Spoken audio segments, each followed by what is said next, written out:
অসম্ভবকে সম্ভব করা যেন চীনা তরুণদের রক্তেই মিশে আছে। নতুন কিছু আবিষ্কারের নেশায় তারা যখন ঝুঁকি নেয় তখনই জন্ম নেয় অবাক করা গল্প। এমন এক গল্পের নায়ক চীনের হান প্রদেশের গ্রামের ছেলে জ্যাং ধ্যানসিজি। বয়স মাত্র 18 বছর, অথচ সে বানিয়ে ফেলেছে নিজের হাতে একটি রকেট। সব কিছুর শুরু 14 বছর বয়সে। বাবার সঙ্গে বসে টেলিভিশনে রকেট উৎক্ষেপণ দেখত জ্যাং। তখনই মনে হলো একদিন সেও বানাবে নিজের রকেট। কিন্তু সমস্যা হলো রকেট সম্পর্কে তার কোনো ধারণাই ছিল না। তাই আশ্রয় নিল ইন্টারনেটের। বোনের কাছ থেকে পাওয়া পুরনো ল্যাপটপটিকে ঠিকঠাক করে শুরু করলো শেখা। সামাজিক যোগাযোগ মাধ্যমে ঘুরে ঘুরে দেখলো অসংখ্য বৈজ্ঞানিক ভিডিও।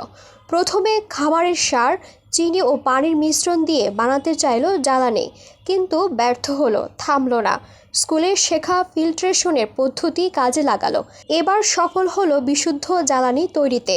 ইঞ্জিন বানাতে গিয়ে প্রথমে ব্যবহার করলো পিডিসি টিউব আর সিমেন্ট।